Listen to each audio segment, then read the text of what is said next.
One. Hi, we're back at FFB24. We have Gemma Weir. Hi. So excited because she wrote this book, which I love, and love some more. Okay, so we actually have questions that we have collected for you. Excellent. And so I can go over those today. Cool. The more inappropriate, the better. Hopefully, well, you know what? I'm not sure I read all the questions, so it might be one of those things. Excellent. It's just gonna, it's gonna hit us both at the same time.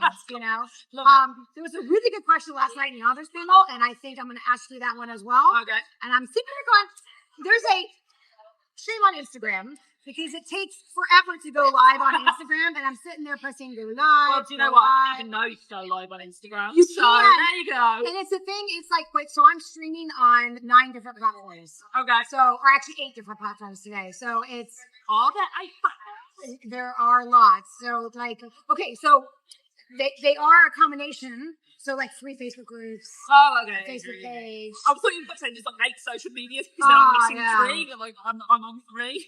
Right. Not clear what the rest of them are. We might just not be on Instagram, That's but we are on YouTube. We are on Facebook. Excellent. Instagram just doesn't want to Play nicely. They don't want to play, so we're just gonna move on. We're moving on. Okay, so obsession. Okay. I really love it. I know you do. I love that you love it. I really love it. I talk about it to people all the time. That's Really good. love it. Now it's dark. It is dark. It's darker than my other stuff. Yes. I would say it's like pitch black, Right. I agree. but it's more of a. It's not going to be from movie swearing, is it? No, it's fine. It's right. It's more of a mind fuck than anything else. Yeah. So it's not like there's no murder or anything really, really taboo, but it's a psychological game for him. Yes. And I love that about him. I just love it. I do think there's different types of dark, and I think dark means different things to different people. Yes, definitely. So this is dark, in my dark as in dubious consent, which really fine dark personally, because I enjoy dubious consent. Yeah, I like the grey areas that float between this is okay and this really isn't okay. And I like the little sweet spot in the middle where it's okay whilst being really, really not okay. Yes, exactly. Well, it's not, as long as she's actually enjoying herself. Yes. Right? I do like a bit of body betraying syndrome. Do you know what I mean? Yes, exactly. Yes, I'm a big fan of that. Her body is all in whilst her mind is not entirely sure she agreed to it while still really having a good time. Right. I agree. So really, I just think it's probably the dubious consent. That's not only kind of the dark piece about it in my head. I don't know if you're seeing other aspects. For me, I think it's the manipulation. It is the it's the control. Right. That to me makes it darker than the other things. I think a lot of books have elements of dubious consent where your heroine isn't entirely sure she's on board while still enjoying it. But for me, what makes it darker than my other books is that Sebastian toys with Starling, and he is completely unrepentant about it. Right. Everything he does, I think a lot of heroes, we don't pass it as dark because they're sorry, but Sebastian isn't.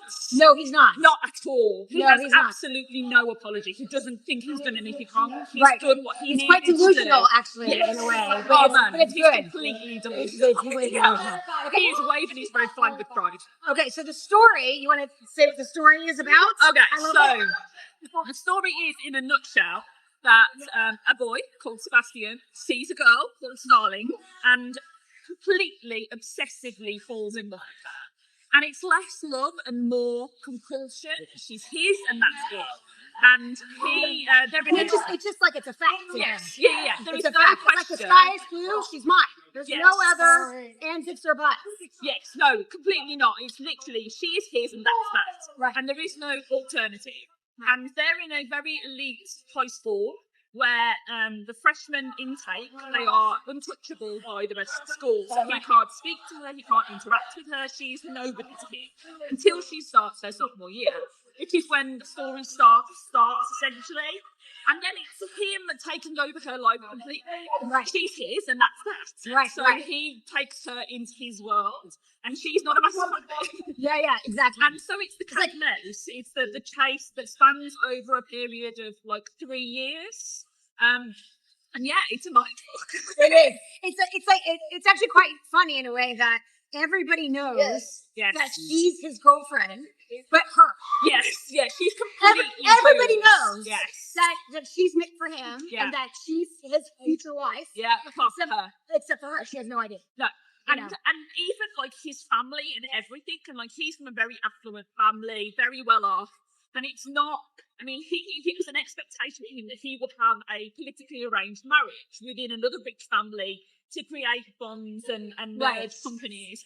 And his only way around that is because he sees her and she's so young and she's mine, and so he tells his family. Right. And so when he turns up with her one day, they're like, hi! Like, you know, it's like she's always been there and she's never met them and she has no idea where she's there. It's quite funny. Yes. Yeah, absolutely. And what I really love about too is there's like a part 1 and a part 2. Yes. And there's a time lapse. Yes.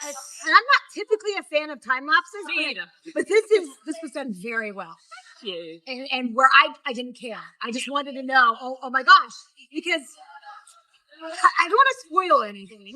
But it's really hard to talk about. It's really hard to talk. We're just going to have to talk about it. Because like, in a lot of books, right, you have the FMC that wants to run away.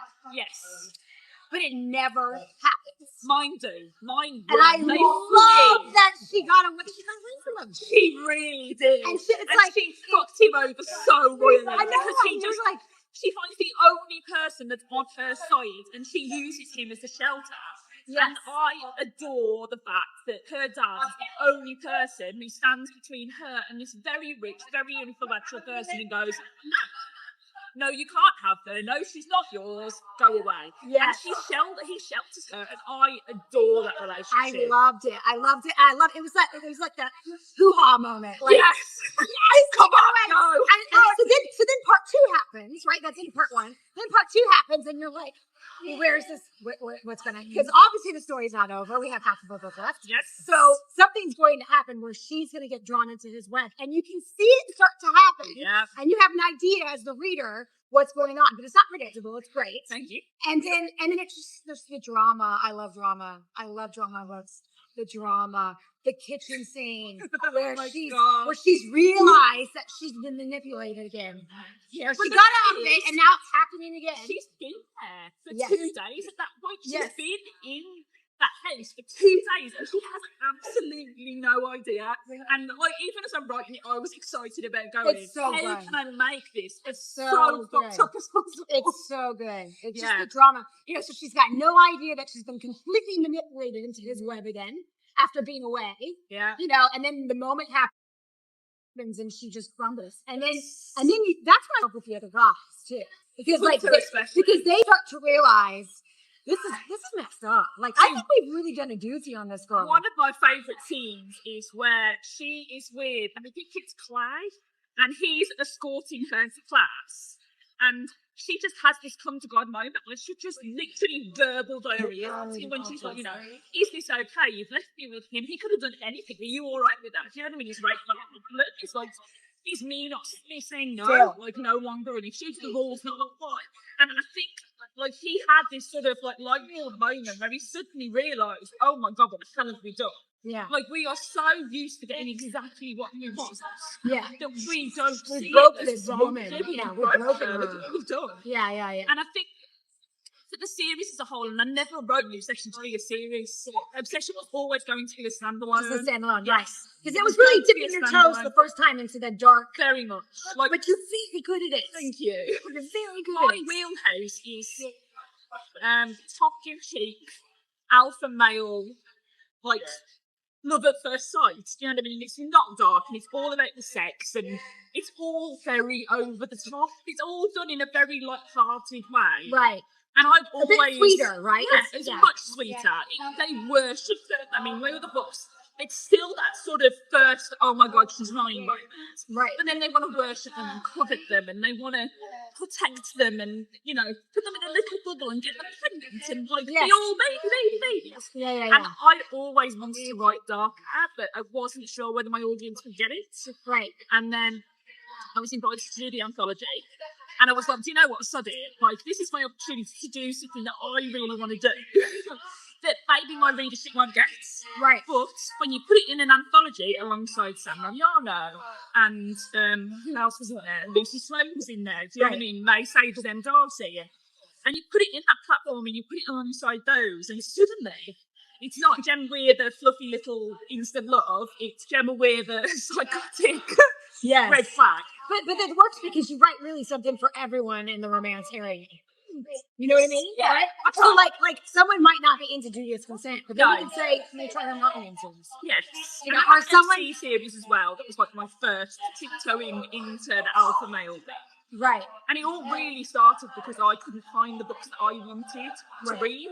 I was a blogger, I was a reader, and there just wasn't enough psycho alpha males. So I decided to write my own. Well, that's what it's about, right? Like, when we read fiction, it's fiction. People forget that sometimes. You get people that do the bad reviews. Oh my gosh, Sebastian, no. Yeah. Right? But it's like, it's fiction. It's make-believe. Well, for anybody who's read any of my books, I have a very lengthy warning in the front of the book that is like 3 pages long. Right. And it goes, I write alpha males, I write red flag blazing, completely consuming, take over your life, inappropriate alpha holders. And if that isn't your cup of tea, then I'm not going to be offended. I know my books aren't for everybody, but this is what you're letting yourself in. Right. And I do love my convertees. Sometimes I convert people who are like, it's not really my kind of book, but friends told me I should read it, and they come after and go, oh my God, it's brilliant. Like, it's so fucked up and it's so wrong. Yes, you're gonna have me, It's great. I think I was I the one that got you to read it? You did, and that was you my too. Excellent. That was my first. It is right. It's your element. Rebecca. Yeah. I wouldn't have read it otherwise. I loved it. It's so good. I loved it. Thank It's you. so good. You've got to read Hunter. Pardon? So You've got to good. read Hunter. Book 3 that just came out. I know. I was hoping you'd bring it. I was like, are you bringing any? I tried to get some. Unfortunately, the proof came through and there was an error in the back. So I've had to send it all back, get it all reformatted again, and then submit it. And I should be getting in time, unfortunately. Next week, I'll have some, but I can't get any this week. Yeah. But it's so with Obsession, right? There's Sebastian has friends. Yes. So it's smart.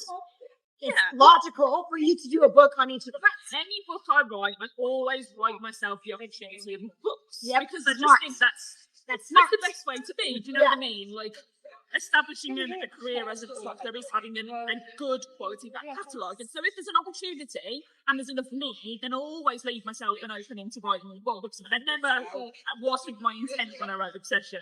Because I wasn't sure how people would feel about Clay and Hunter and Evan. But I always loved them all so much. Yeah. No. Yes. There's always something about the OG, right? Like the original. There always is something, but there's plenty of series where, additional books are just as good as the first. And or better. Like I think in the Afterlife saga, my favorite book actually isn't Ballgowns. It's later on in the saga. Yeah. Well, I mentioned them books because it is a series of 7 brothers. Each brother has a very distinct personality, and I do have people come along and go, my book is book 3, which is Granger's book, which is it's more of a total power exchange without the BDSM. And so people say, I love the fact that he just sort of looks for her, like he takes over her life, and he looks after her, but it's what she wants, it's what she needs. She needs that emotional reassurance, and they love that. Then I have like Danny Bow, who's like nuts, and just sort of throw her over my shoulder and think later moments. We'll sort it out later. She's coming with me. But with like, I think he does actually throw her over his shoulder. We'll figure out the details later. She's mine. Fine. Fine, I've licked it, it's mine. I also think Obsession was genius in the fact that with the part 1, part 2, you had the same formula, but you did it differently. Yes. It was really, I was really blown away by it because it does start, they're young when it starts. Very young. So when I picked it up, I thought, I don't know, man, they're 16. Mm-hmm. And, but it didn't take long for me to get hooked in the story. And he's then, like, no, he's senior. yes, so he's 18 and she's 16. Yes. And then you have the time gap where they're in college. Yeah. Well, for And- me, I know that kids have sex younger than 18. You know what I mean? It happens. Everybody knows it happens. I don't necessarily want to write about it. Yeah, exactly. So for me, the time put them at a more emotional maturity. Right. So I could actually develop their character. I think as a 16, 17, 18-year-old, I'm still a child to a certain degree. And although you have these feelings, I'm not sure they're quite as developed as they are the older we get. So I want to say, you know, this is the first book, this is a forever book. The best way to do that was to make them a bit older. So And I think one of the reasons why it really appealed to me is because I read a lot. I love reading. Obviously, I read a lot. Like you need the wrong job. yeah, I read a lot, right? And so I read, and especially I read a lot of KU. I read a lot of traditional authors too, and there does get to be kind of repetitive. Yeah, there's only so many tracks. Right. And so you pick up a new book and it's very similar to one that you've read before. Yeah. So when I stumble upon something like this that is entirely unique, with the time lapse, the part 1, the part 2, and then what I was saying about the formula, like in a series, in a song that I write for on a series, I think sometimes when an author can figure out what the magic was in book 1 and repeat it for book 2, but it's done differently, then the reader's so interested. I think there's a lot of series out there that you get to book 2 and you've resolved book 1, Yes. and they haven't repeated the formula, and now they're talking about something else that might not have intrigued you, and you might lose interest, right? So I think a lot of authors do really well when they figure out what that magic is and find a way to replicate it, but twist it, and that's exactly what they did. So it's really, that was my first experience reading, and I specifically asked her to do this interview because I wanted to rave about the book. I love it. I love it. I love it. Thank you. So, all right. I love that. It's so good. But this series, Starling and Sebastian are so, like, such a big part of the story that each book is a continuation of them still, so I get to read in there Yeah, it's great. every time. So It's yeah, great. so I get my own You're still bits part of every- it. Yes, Yeah. and they feature really heavily in Lindsay's book. So Oh, there's great. lots to go. I'm looking forward. I can't wait to read it. So I have not had a chance. No, I cannot wait. this- I cannot wait to read it. I'm I very think you'll like excited. it. I think you'll like it. I've already been thinking plane ride home. Yes, it's a Plane ride really big home. book, and you've got a really long flight. Yes, So you'll there, go. there we go. There we go. Okay, so we're gonna hit some questions from the fans. Okay. All right. So in from my group, in the dark group, the contemporary men's group, would you? And so I haven't read this, so we're gonna find out, right? Would you like to be the object of a guy's obsession? I'm guessing they mean Sebastian's kind of obsession. Do you know what? I kind of think it's awesome, but in a really messed up way. Honestly, like to be somebody's soul thought, Yeah, and to they be wake up and someone's you are everything. all they think about all Yeah. day. Everything. I mean, that's why we read this stuff, Yeah, right? but I mean, let's be honest. If somebody was stalking me, I'd probably be on the phone to the police. Right, But exactly. to have somebody who is so obsessively in love with you that everything they do revolves around you, kind of thinks quite the sex. It's kind of hot. Yeah, it's not Really kind of hot. So yes, yes, I will. Excellent. Holly says Yes. this book is her soul food. I love that. It is. Yes. It is really good. It is really good. And the writing's good too. I'll just keep reading. The writing's good. So I could reread that book at the same time because they're messing up. So, Julie Elleray is the one who asked that question, and then Ben Lapona Moore asked, "What's your inspiration?" I've got a really dirty mind. I've just got really, really, really When you say dirty dirty, you mind. mean disgusting. Yes. All my books sort of start with the filth I put in them, and then I build around them. Sebastian's story, I'd actually been thinking about it for a really long time. I started, right, I have an obscene series, and I did a spin-off series for their children. And I wrote the first 3 books. The series, it was a little bit more contemporary than I write now, and I got to where I was happy with the series, but the book that I intended to do afterwards was a sort of she's mine and that's that. Right. In a much milder way. So I'd sort of always had that idea in the back of my head, and then the rest of it sort of come where it was. And I'll be honest, I saw the cover first. I bought the cover and I saw the feathers and the barbed wire, and I just sort of went, you know what? Let's just all come together in this like, little magical so mix it really of. inspired you. That Yes, piece. it Yeah. did. That's And I've just awesome. always wanted to write a cycle. And you did it. And I right. did. A delightful one that we love. Yes. That we love. Okay, all right. So, next one is from Kathleen Gifford. What series is she going to be working on next? Well, I kind of write one book in one series, then jump to another book from another series, then jump to another book from another series. So I am currently writing Flame, which is the 3rd book in my Mountain Man Protector series. But yay. You're a Mountain Man fan? Excellent. Oh, Sandy, the camera woman. The same. Yes, that's me. Hello. I literally just sent off to the editors the first book in my Lies and Truths duet that I'm bringing out later on in the year. Right. So I've just got out of that mindset. That is set within the world of Obsession. Okay. Yes. Yay. So they do get a couple of mentions, the characters, but it's high school based, so the characters are younger, so it's back into that world. It's the world of this sort of very rich, very influential people who have more money than values. So it's set within that world. And then the fourth book in the alcohol series, I've just put up the pre-order for, will be coming out like March 6th next year. Right. So I'm really excited to jump back in, but I do find that this series takes a lot out of me when I'm writing. Yeah, So I get into the mindset and I get a bit consumed.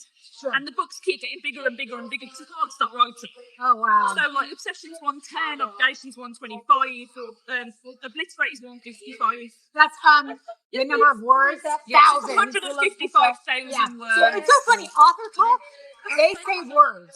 Word counts. Yes. That's what they talk about. How many words are in a... Yeah, because I don't know how many pages there is until it's actually produced. Readers say pages. Yes. Words you don't know. You don't know it because of the formatting and all that. There's a lot that goes into. Yes, getting the book format from for the drafts third and book, I've just had the proof back for the paperback, and I think it's over 500 pages. So it's a big ass book. And also it changes based off of your font. Yes, You know, some and the people formatting, have- depending on how much space you put in, whether it's hardback or paperback, and so everything changes. and somebody gets made fun of their husband, get made fun of from their husband all the time because he can actually read my book from across the room. Excellent. Yeah, my font is the biggest font. I have, as I've got older, I was 40 That was before last I year. said that. That was before. I was just like, I want to make this easy on me, and it's like, you know.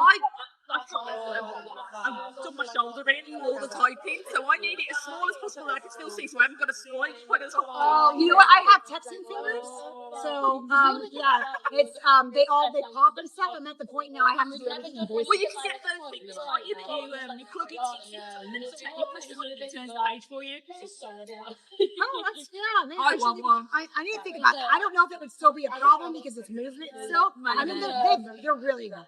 They're so bad that when I wake up in the morning, I have a dog that is very sensitive to me waking up, and she barks as soon as she hears any movement. So she's behind me sleeping. I'm literally on my phone trying to move so she can't see me. And then as soon I get the phone over and she hasn't let me move, and I'm trying to look at my messages, and it's crack and. Oh my god. They're that bad, so. I have a toddler. I have a toddler that's quite similar. Yeah, My usually, my 2-year-old is usually somewhere here, sort of stuck to me, and then the moment I'm on my phone, Mama, can I wipe my belly? And I'm like, no. You're really calm. But yes. So I can't go watching. Okay, all right. So we're gonna do. We got a lot of questions, but we're running out of time here. So we let's see here. We'll get from Holly because we're gonna ask your question. Yes, let's see. You just have one. Me. You just have one. She just sort of spun round really He quick. did quickly. All right. Here's Holly. Say hey. Quickest and smoothest to write. Were all of your characters behaving as such? What do you mean by behaving as such? Right, okay. So when you write a book, you always plan it out, don't you? You have an idea. Or do you not? No. So you kind of have to have like an idea where it's going. No. Oh, fair enough. So that means nothing then, because like I feel like But my you characters don't they behave will just even go. when I haven't got Yeah. a clue what's going to happen. but, like, see, in my head, usually I would think that someone would have like a direction, but they just like derail it immediately. You're like, okay, No, that's do you know happening. what? Some people do plan, like they meticulously plan. That's my husband is, which is really weird. He's only the nipple shot. Probably, yes. Yeah. I was walking by my booth and he showed his nipple. Wow, Because okay. that's Don't not it. encourage him because he's showing you Peter Griffin. Oh, right. Okay. He's got an inappropriate Peter Griffin tattoo that Got I it. just feel like we need to show, but maybe not. It's offending people all over the world. Okay then. But yeah, so I know a lot of people meticulously plan. Like I know someone who plans everything before she even writes a single word, she plans everything down to like each paragraph in each chapter, and she has like this sea of post-it notes. It's wonderful. I don't. I sit down with a laptop and see what happens. And so, but my characters still don't behave. I've had to completely rewrite books. So I've got to 80,000 words and realise I don't like it. And I've deleted 50,000 words before just press so delete. chaotic. Yeah. Oh mate, I am not even organised. Do you I'm just do you like save it, or do you just get rid? Do you like, oh, I'm gonna use that later, something else, or do you just like die? I just want to stories. I wrote my very first book I wrote. I got to 50,000 words and then abandoned the entire thing and scrapped it, and then I wrote it for my very first book. And it did cherry pick the sex scenes out of it, but like, other than that, I just completely scrapped it. It was terrible. I've got an obsession actually with the quickest book I've ever written. That book fell out of me. I sat down and I've never written a book so quickly. I've never been so consumed with the characters. I have never so desperately enjoyed writing it. I think I wrote that in about 40 days. If I give you a little shake, you'll more fall out of you. I would like more. Quite possibly. There is an extended epilogue that I did for the Alexa Riley podcast. I can't remember what it's for, but it's really bad. So I do have the little 10,000 words extended epilogue for Obsession that I haven't really released into the world. So mine you let it story and let everybody, because that bridges the gap, Obsession and the start of Ballgowns. Right. Yes. So, okay, so right for the last bit here, is there anything that you want to say to your fans? Anything about any well, you know, That's an inappropriate question. any scoop on anything? Just anything. I have so many books coming in the next 12 months. Yay! I literally have the Lie That Traps in May. I have The Truth That Frees in June. I have Flame in July. I have the next book in the Junkers in November. I have the fourth book in the Alcohol series in March. And then I'm probably going to die because I've written that many books in such a short space of time. I have special editions. Just really pretty foiled, sprayed, magically beautiful hardbacks of my Mountain Man books coming as well.